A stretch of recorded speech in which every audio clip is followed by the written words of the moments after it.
is yung advice. What's the advice? Ayan o, grabe, swerte yan.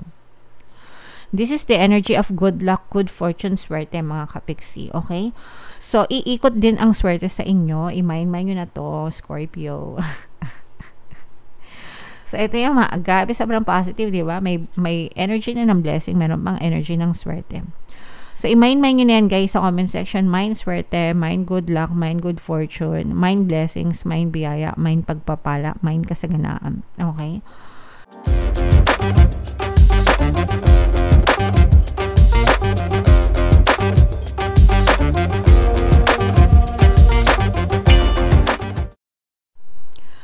Hello guys, hello Scorpio. Welcome back to Pinoy Pixie Tarot. Ang pamagat ng episode natin for tonight is June 1 to 15 kapalaran para sa Scorpio, Sun, Moon, Rising, Sign, and Venus. General reading lang guys, pwede mag-resonate, pwedeng hindi, combination ng positive and negative energy. Unahin natin tong deck na to guys, tingnan natin yung mga mensahe sa inyo. If in case hindi kayo naka-resonate dito guys, try nyo panoorin yung video dun sa monthly horoscope for June, baka nandun yung energy nyo mga kapiksi. So, yung first message para sa inyo, we have walking away in reverse. So, ito guys, with this energy, nakikita natin na for some of you, parang nag-aano kayo, dadalawang isip, no? Ibig sabihin nito, may attachment pa kayo guys. Parang urong-sulong. Gusto mo nang mag-move on, pero nahatak ka pabalik. Ganun yung ibig sabihin nun. Okay? Urong-sulong. So, hindi kayo completely maka-move on mga kapiksi, no? Probably sa mga past circumstances nyo, ganyan. Nililingon nyo pa rin mga kapiksi. So, and kapag ganyan, parang paikot-ikot lang din. Endless story. Yung pwedeng mangyari sa inyo mga kapiksi. So, tanong nyo yung sarili nyo, guys, worth it pa ba? Diba? Worth it pa ba yung mga pinag-iisip nyo, yung mga circumstance na yon mga kapiksi? Kasi kung hindi na, magbabay na, mag-move on na para hindi na kayo ma-stuck sa buhay nyo, Scorpio. Another message guys, ayan this is door to healing, door to personal healing and happiness. So parang sinasabi dito na guys na it's time for you na mag-decide kayo, mag-move on and focus on your healing and focus on your happiness mga kapiksi. Okay? So channel natin guys, meron tayong Ho'oponopono and self-love subliminal. Ginawa ko yun mga kapiksi para sa mga kapiksi natin na nagdadanas ng mga emotional pain. So pwede nyong pakinggan yung guys, makakatulong sa inyo para maka-move on kayo. Okay? And then yung last message natin para sa inyo, Scorpio. Goddess of the Moon. Ito guys, pakinggan nyo yung mga emosyon nyo. Okay? Ano yung vibration nyo, yung emotional vibration nyo mga kapiksi, positive ba or negative? Kasi yun yung magdidikta sa inyo kung maganda yung paparating sa inyo or hindi, because your emotions, we attract sa buhay natin guys what we emotionally vibrate, and yung mga emotions natin guys, it's being influenced by our thoughts. Kung ano yung iniisip natin, yun yung naka-impluwensya sa nararamdaman natin. Pagka nag-iisip ka ng mga nakakaiyak, 'di ba? Na malungkot, syempre malungkot yung pakiramdam mo. Kapag ang iniisip mo is masasaya, happy things, 'di ba? Syempre, emotions mo magiging masaya din. Kapag nag-iisip ka ng nakakatakot, syempre matatakot ka, 'di ba? So make sure na ask yourself right now, ngayon mismo guys, sa video na to, anong nararamdaman ko? Masaya ba ako? Malungkot ba ako? Kung anong itong nararamdaman ko, bakit, anong iniisip ko, okay, what am I thinking, okay? And then ask yourself, magbe-benefit ba ako dito sa iniisip ko na to, o magsasuffer ako? Kasi kung magsasuffer ako, tigilan nyo na, okay? Tigilan nyo na kung alam nyo na magsasuffer kayo. Pero kung magbe-benefit kayo dyan, sige, go, alright? Okay, so comment down below, Scorpio, if feeling nyo naka-resonate kayo dyan. Balasahin natin to guys. Hanapin natin yung energy ng Scorpio. Habang sinashuffle ko ito, panoorin nyo muna yung video natin regarding sa ating paano mag-manifest ng abundance video course. Kapiksi, sawa ka na ba sa mga struggles at hirap sa buhay mo? Masipag ka ba at masikap sa buhay ngunit hindi ka pa rin umaasenso? Ilang beses ka na bang nag-attempt mag-negosyo at mag-invest pero palagi ka pa rin nalulugi? Sa pagkakataon na ito ay maaaring may subconscious beliefs ka na nagiging balakid sa iyong pag-unlad at pagyaman. Introducing, paano mag-manifest ng abundance video course. Dito ay matututunan mong ma-overcome ang mga balakid mo para tuluyan ka ng umunlad, umasenso, sumagana, maging matagumpay, successful at maswerte sa iyong kabuhayan, pera, trabaho, negosyo, salapi at kaperahan ng bonggang-bongga. Dali, mag-send na ng email sa pinoypixie@gmail.com at simulan na ang iyong pagyaman ngayon. Alright, so sa lahat ng gusto mag-avail ng course guys, mag-avail na kayo, sobrang ganda niyan. Meron tayong promo guys until May 31, konting araw na lang yung natitira.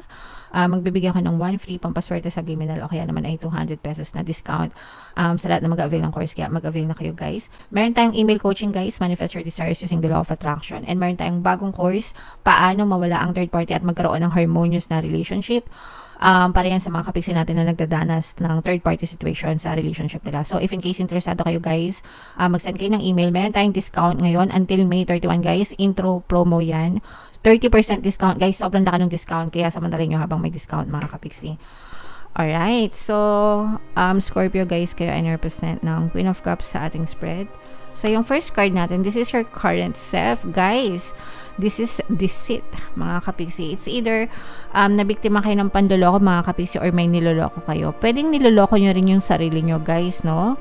So ask yourself kung feeling nyo niloloko nyo yung sarili nyo, bakit, diba? Kung kayo ay naloko, syempre wala naman tayong magagawa doon, pero ask yourself bakit ka niloko, diba? Ganon, okay?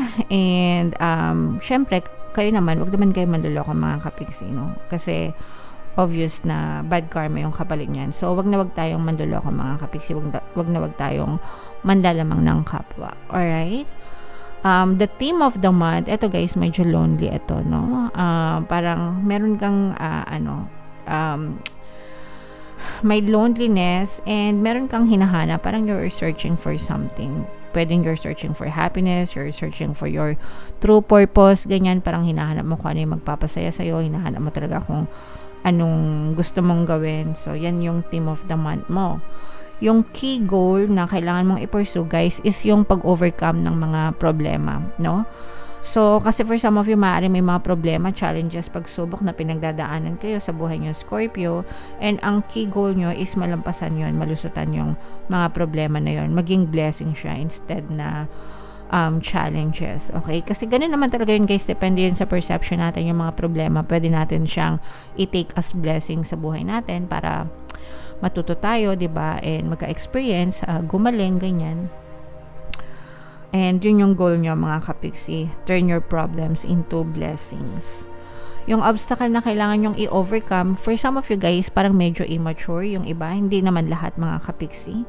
Parang medyo nasobrahan kayo sa pagka-easy. Kasi diba dapat balance lang guys. Minsan sinasabi natin na wag masyadong seryoso, gaangan lang. Pero yung sa inyo naman, parang nasobraan sa gaan. Okay?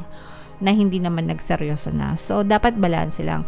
Wag masyadong mas serious, wag din masyadong irresponsible or parang wala nang pakialam, no? Dapat balance lang mga kapiksi. Alright?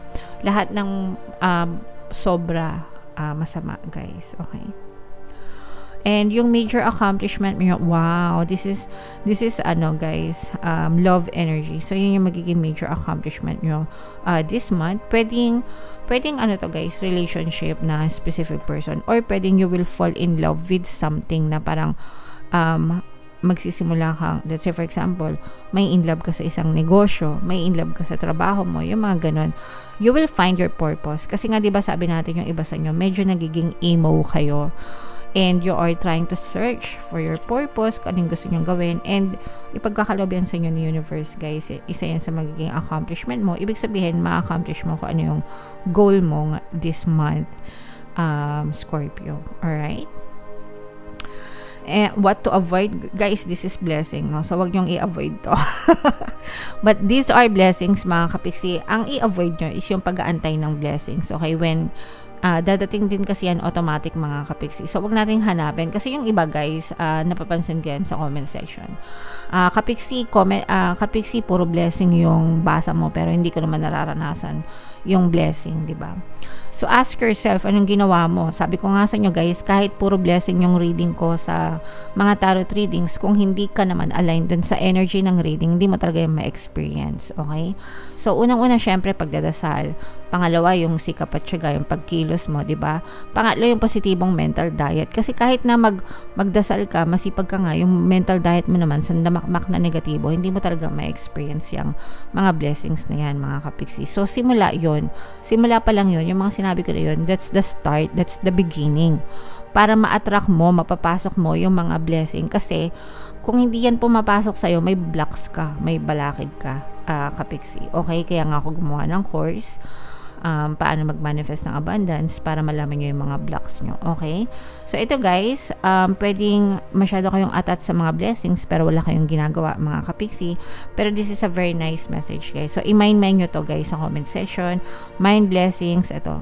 Kasi may in love ka no? So, kumbaga parang pag na-in love ka na doon sa bagay na ginagawa mo, doon na mag-start pumasok yung mga blessings. Pero wag kayong masyadong maging atat, guys, lalo na kung wala naman kayong ginagawa. Okay? Wag niyong questionin, guys. Kasi, di ba, nag-aantay ka ng blessings, wala ka namang ginagawa. Hello? Parang ganun lang. Ano ka sinuswerte? Parang sabihin sa'yo ni universe, ano ka sinuswerte, di ba? So, maging ano lang, guys. Common sense lang. Okay? What to embrace? Anong kailangan nyong i-embrace, mga kapiksi? I-embrace nyo yung susi. Guys, ikaw yung susi, no? Ikaw yung susi ng tagumpay mo. Ikaw yung susi ng blessings. Ikaw yung susi ng pagpasok ng blessings sa buhay mo. Tapos hindi nyo pinapansin yung mga opportunities nasa paligid nyo lang, dinededma nyo, di ba? So you have to embrace for opportunities. You have to embrace yourself as the key, no? Ikaw ang susi. So make sure na kumikilos kayo, di ba? Kagaya nga nung sinabi ko kanina, etc. Guys, no? And where to find support, mga kapiksi. Makikita mo yan kapag hinanap mo. Okay? Makikita mo yan kapag hinanap mo, mag-research ka, mag-aral ka, 'di ba? Makikita mo yan pag hinanap mo yung mga support sa paligid mo, o kaya ikaw mismo magbigay ng dahilan sa sarili mo para masuportahan mo yung dreams mo, yung pangarap mo. Sometimes naghahanap tayo ng support sa ibang tao when in fact tayo lang naman talaga yung kailangan natin, 'di ba, sa ating physical reality. Kahit anong sabihin ng ibang tao, at the end of the day, it's still you, mga kapiksi. Alright? Okay. And then yung last na card natin, mga kapiksi, is yung advice. What's the advice? Ayan, grabe, swerte yan. This is the energy of good luck, good fortune, swerte, mga kapiksi. Okay? So, iikot din ang swerte sa inyo. I-mind nyo na to, Scorpio. So, ito yung grabe, sobrang positive, di ba? May energy na ng blessing, meron pang energy ng swerte. So, i-mind nyo na yan, guys, sa comment section. Mind swerte, mind good luck, mind good fortune, mind blessings, mind biyaya, mind pagpapala, mind kasaganaan. Okay? And yan yung advice sa inyo, guys. Iikot din ang swerte sa inyo, no? Iikot din ang swerte sa inyo, pero you have to make it happen. Ikaw ang susi niyan. Nakikita mo ba yung susi, guys? Ayan, no? Ikaw ang susi niyan. Anong ginagawa mo? Puro ka mokmok, puro ka reklamo, kilos-kilos, mga kapiksi, no? Find your way to your dreams, mga kapiksi. Hindi yan basta ibabagsak sa'yo ni universe para mula sa langit. Ops, itong blessing mo. Okay? It's not like that, no? Kayo yung kikilos. The universe will move you. Depende sa inyo, guys. Depende sa inyo. Okay? Alright, so, yeah. Comment down below, Scorpio, if feeling nyo nakaresonate kayo dyan sa mga reading nyo, guys. Ito yung mga pampaswerte subliminals, guys. I-mind nyo lahat yan, ha. Yung mga sinabi ko na very positive, i-mind nyo lahat sa comment section kasi deserve nyo yan, Scorpio. Ito yung ating mga pampaswerte subliminal, guys. Pakinggan nyo para makatulong sa inyo. And ito naman yung ating success stories ng paano mag-manifest ng abundance video course. Click here to subscribe, guys, and click here to join our membership program. Thank you for liking, sharing, and subscribing, and see you again next time. Love you all, guys. Have a nice day. Bye-bye.